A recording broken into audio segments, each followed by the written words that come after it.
सुमन ने राज्यसभा में अगर कोई बात कही तो करड़ी सेना को सड़क पर आने की क्या जरूरत थी। आपने कहा कि इस मुद्दे पर ज्यादा बात करने की जरूरत नहीं, लेकिन उसी लोकसभा हो चाहे राज्यसभा हो चाहे तमाम जो मीडिया हाउस हैं उन सब पर बस केवल इसमें कल से 2-3 दिनों से केवल यही बस चर्चाएं ही चल रही हैं। कहना चाहते हैं अपने राष्ट्रीय अध्यक्ष समाजवादी पार्टी से अखिलेश यादव जी से भी कि अब इस देश में उनको कौन इजाजत दे दिया, कौन सा कानून इजाजत दे दिया कि वो खुलेआम सड़क पर जाकर के सांसद का घर तोड़ रहे हैं। सांसद जी के आगरा स्थित आवास पर जाकर के खुलेआम गुंडई की गई, तोड़ फोड़ की गई, जात सूचक गालियां दी गई।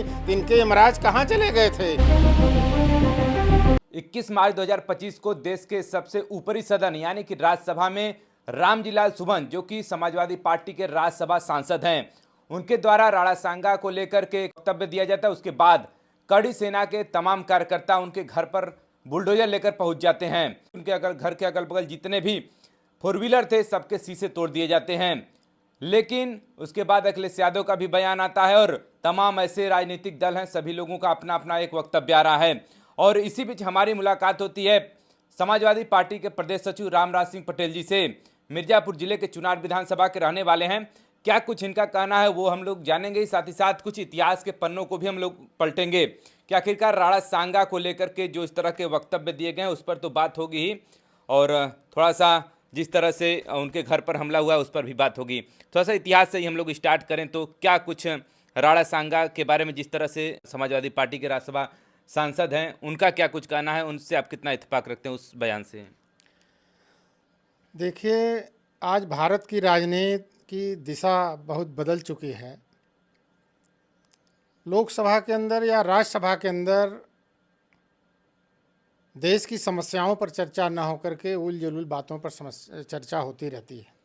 कोई औरंगजेब की बात करता है, कोई राणा सांगा की बात करता है, इतिहास का पन्ना पलटने की कोशिश करता है।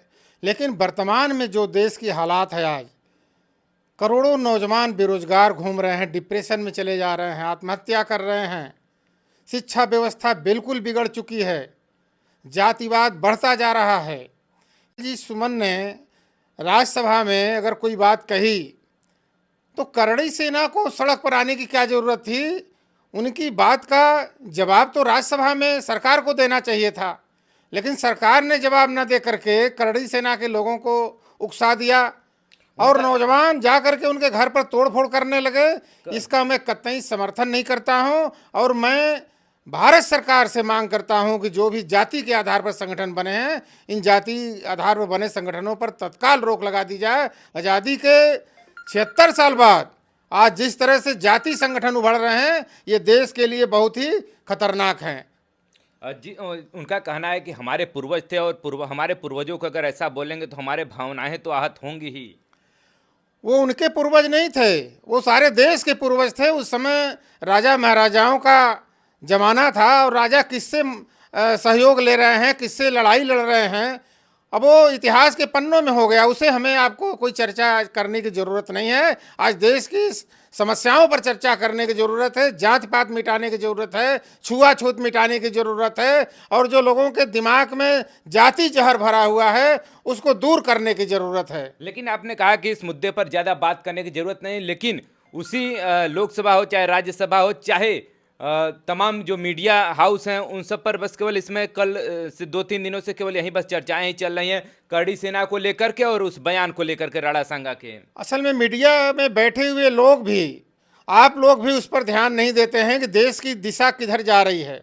आज देश के नौजवानों का भविष्य क्या होगा, छात्रों का भविष्य क्या होगा, किसानों का भविष्य क्या होगा, देश में रहने वाले लोगों का भविष्य क्या होगा, इस पर आप लोग भी चर्चा नहीं करते हैं। मीडिया के लोग भी कहीं बाबर पर चर्चा करने लगेंगे, कभी हुमायूं पर चर्चा करने लगेंगे, कभी अबू आसमी पर चर्चा करने लगेंगे, केवल हिंदू मुस्लिम पर चर्चा करने लगेंगे। जिस दिन मीडिया के लोग देश की समस्याओं पर चर्चा शुरू कर दें, महंगाई पर, भ्रष्टाचार पर, बेरोजगारी पर, और जिस तरह से माफिया राज बढ़ता जा रहा है, अपराध बढ़ता जा रहा है, आज आज़ादी के 76 साल बाद मासूम बेटियों के साथ बलात्कार बढ़ता जा रहा है, इस पर सरकारें चर्चा नहीं करती हैं। ये देश का दुर्भाग्य है। हम अपने तरफ से कहना चाहते हैं राजनीतिक लोगों से भी और मीडिया के लोगों से कि आप चर्चा करिए महंगाई पर। आज महंगाई आसमान छू रहा है, गरीब आदमी नमक रोटी खाने के लिए मजबूर हो गया है, लेकिन देश के नेताओं को दिखाई नहीं पड़ता है कि महंगाई किधर जा रही है। भ्रष्टाचार इतना बढ़ गया है कि बिना पैसे से कोई ऑफिस में कोई काम नहीं हो रहा है। इसका लोकसभा के अंदर चर्चा नहीं होगा, राज्यसभा के चर्चा नहीं होगा, विधानसभाओं में चर्चा नहीं होगा। मुख्यमंत्री जी उल जलूल की बात करेंगे, नौजवानों को रोजगार देने की बात नहीं करेंगे। प्रधानमंत्री जी ने 2014 में कहा था प्रत्येक वर्ष 2 करोड़ नौकरी देंगे, भ्रष्टाचार मिटा देंगे और स्विस बैंक से काला धन ला करके प्रत्येक भारतवासी को 15-15 लाख रुपए देंगे। अब भ्रष्टाचार का मुद्दा ही खत्म हो गया, काला धन का मुद्दा ही खत्म हो गया, रोजगार का मुद्दा ही खत्म हो गया। ये देश का दुर्भाग्य है और देश के नौजवानों से मैं कहना चाहता हूं कि इन भ्रष्ट और बेईमान नेताओं को सत्ता से हटाने के लिए आपको सड़क पर आना पड़ेगा और आपके अपने मुद्दों को लेकर के सड़क पर उतरना पड़ेगा कि महंगाई, भ्रष्टाचार, बेरोजगारी कैसे दूर होगी। अभी आपने पुराने उनके वक्तव्य की बात किया, 2 करोड़ नौकरी और 15 लाख रुपयों की, लेकिन उनके उस बयान के बाद भी 2017 में चुनाव होते, फिर 19 में चुनाव होते हैं, फिर 22 में भी चुनाव होते हैं, फिर 24 में भी चुनाव होते हैं, लेकिन लगातार वो सत्ता में बने हुए हैं। और उस आपने कहा जो बयान है, उस बयान के बाद भी वो आपने कहा कि वो चीज़ें पूरी नहीं हुई, लेकिन फिर भी बताइए कि वो सत्ता में बने हुए हैं अभी भी। इसलिए कि देश की मीडिया बिक चुकी है। देश के आज जो बड़े बड़े टीवी चैनल हैं उनके एंकरों के खातों में आप देख लीजिए 50-50 करोड़ रुपया डाल दिया गया है कि केवल जो है सरकार का गुणगान करो, केवल प्रधानमंत्री का गुणगान करो। अब तो हम कहना चाहते हैं देशवासियों से कि टीवी देखना बंद कर दो, जिससे ये एंकर कम से कम बकबकाना और वहाँ पर बहस करना बंद कर दें। आज रोजगार पर क्यों नहीं बहस करते, टेलीविजन पर महंगाई पर क्यों नहीं बहस करते, बेरोजगारी पर क्यों नहीं बहस करते, देश की दुर्दशा पर क्यों नहीं बहस करते। जब 2014 में नरेंद्र मोदी आए थे तो केवल जो है 57, आज 257 करोड़ का जो है 257 लाख करोड़ का कर्ज हो गया देश पर। देश कहां जा रहा है? अगर इसी तरह से देश चलता रहा तो देश में त्राही त्राही मच जाएगा और पूरा देश बिकने की स्थिति में आ जाएगा। ये नरेंद्र मोदी कहते थे 60 साल में कांग्रेस ने कुछ नहीं किया। जो कांग्रेस ने किया था, जो पूर्ववर्ती सरकारों ने किया था, रेल से लेकर, प्लेन से लेकर, बीमा से लेकर, सेल से लेकर, भेल से लेकर सारी चीज बेचते जा रहे हैं। आज इसकी बहस नहीं होगी टेलीविजन पर और मीडिया के लोग इस पर चर्चा नहीं करेंगे कि देश पूरी तरह से बिकने जा रहा है। मंत्री भाषण देकर के केवल इधर उधर की बात करके देश का समय खराब कर रहे हैं। इसलिए हम भारत के नौजवानों से, किसानों से, मजदूरों से, आवाम से कहना चाहते हैं कि अब देश के लिए, देश को आगे बढ़ाने के लिए, देश की राजनीति को ठीक करने के लिए आपको सड़क पर आना होगा और महंगाई, भ्रष्टाचार, भुखमरी का मुद्दा उठाना पड़ेगा। और हम कहना चाहते हैं अपने राष्ट्रीय अध्यक्ष समाजवादी पार्टी से अखिलेश यादव जी से भी कि अब इस देश में जाति जनगणना कराने के लिए भी सड़क पर उतरना पड़ेगा समाजवादी पार्टी को। अब इधर उधर की लड़ाई नहीं लड़नी पड़ेगी। जब तक जाति जनगणना की लड़ाई नहीं होगी तब तक जो है पिछड़ों दलितों के साथ न्याय नहीं होने वाला है। आज नौकरियां केवल सामान्य वर्ग के लोगों को मिल रही है, पिछड़ा दलित जो है मारा मारा फिर रहा है। अभी आप देख रहे हैं बीएचयू में दूसरा स्थान पाने वाला सोनकर नौजवान भूखों सड़क पर बैठा हुआ है, लेकिन उस पर मीडिया वाले चर्चा नहीं कराएंगे कि नौजवान जो योग्य नौजवान है उसको पीएचडी में एडमिशन क्यों नहीं दिया जा रहा है। आज इसकी लड़ाई लड़ने की जरूरत है। अभी आपने दलित की बात की, दलित और पिछड़ों की बात की, तो अभी जिस तरह से एक दलित राज्यसभा सांसद के घर के ऊपर हमला होता है और इस कुछ झुंड के द्वारा बुलडोजर लेकर के पहुंच जाना, क्या आपको लगता है कि कानून के दायरे में जो कानून के रक्षक जो लोग हैं कहीं ना कहीं इसमें त्रुटि हुई है, या फिर उनसे चूक हुई है, या फिर मतलब उनको बढ़ावा इस तरह से दिया गया है? देखिए, आज उत्तर प्रदेश के मुख्यमंत्री माननीय योगी नाथ जी बिल्कुल सरकार नहीं चला रहे हैं। ये गुंडों को खुला छूट दे दिए हैं। ये उसी दिन आगरा में थे और गुंडे लगातार जेसीबी लेकर के सांसद के घर पहुंच जाते हैं, पुलिस को ढकेलते हुए, पुलिस को मारते हुए, और उनके ऊपर कोई कार्रवाई नहीं हुई। पुलिस पकड़ती है और पूछताछ करके छोड़ देती है। ऐसे लोगों के ऊपर रासुका लग जाना चाहिए, देशद्रोह लग जाना चाहिए। उनको कौन इजाज़त दे दिया? कौन सा कानून इजाज़त दे दिया कि वो खुलेआम सड़क पर जाकर के सांसद का घर तोड़ रहे हैं? अगर उनको करना था तो जाकर सांसद के खिलाफ FIR कराते, कानूनी प्रक्रिया अपनाते, और जाकर के जंगल राज फैला रहे हैं। ये कतई बर्दाश्त नहीं है समाजवादी पार्टी को। इसके खिलाफ समाजवादी पार्टी सड़क पर उतरेगी। हमारे राष्ट्रीय महासचिव प्रोफेसर राम गोपाल जी ने कहा है कि ईद के बाद पूरे प्रदेश में जन आंदोलन होगा, तो हम लोग पूरी ताकत से इसकी लड़ाई लड़ेंगे और रामजीलाल सुमन को न्याय दिला करके रहेंगे। एक और बड़ा प्रश्न चिन्ह है कि जब एक राज्यसभा सांसद रहते हुए जब वो नहीं बच पाए तो आम जो पिछड़े या फिर दलित लोग हैं वो कैसे बचेंगे, ये भी बड़ा लोगों के मन में एक प्रश्न चिन्ह है। देखिए, जब से योगी जी बने हैं उस समय उत्तर प्रदेश में माफिया राज कायम है। कहीं माफियाओं पर रोक टोक नहीं है। सामान्य लोगों को इन्होंने पकड़ करके कहीं खटीक को मार दिया, कहीं आदिवासी को मार दिया, कहीं कुर्मी को मार दिया, कहीं यादव को मार दिया, कहीं मलाह को मार दिया।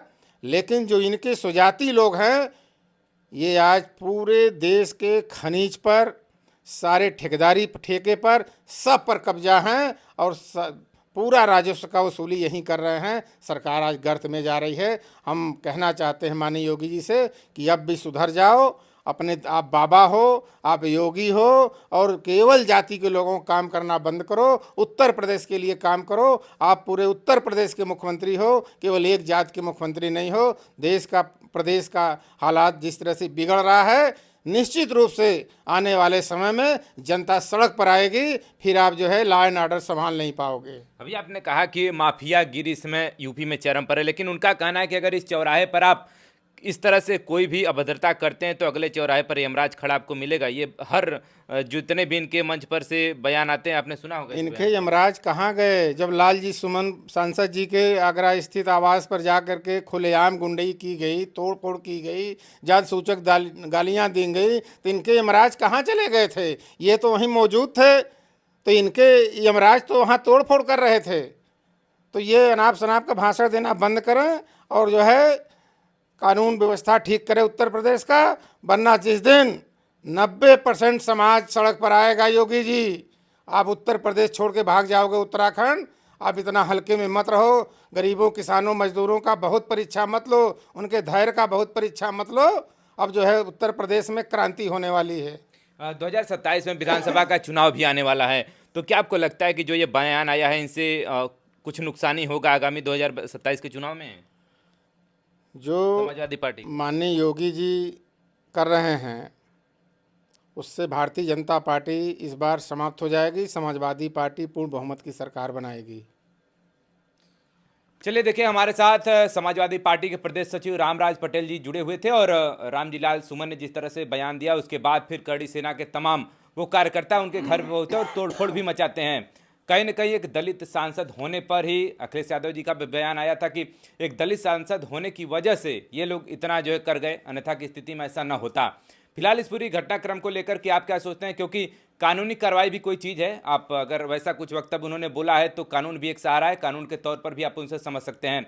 लेकिन फिलहाल इस तरह से निकल करके सड़कों पर इस तरह से बुलडोजर लेकर के उनके घर पे पहुंच जाना आपको कितना उचित लगता है? कमेंट करके जरूर बताइएगा। फिलहाल जुड़े रहिए हमारे साथ। खबर देखने के लिए बहुत बहुत धन्यवाद।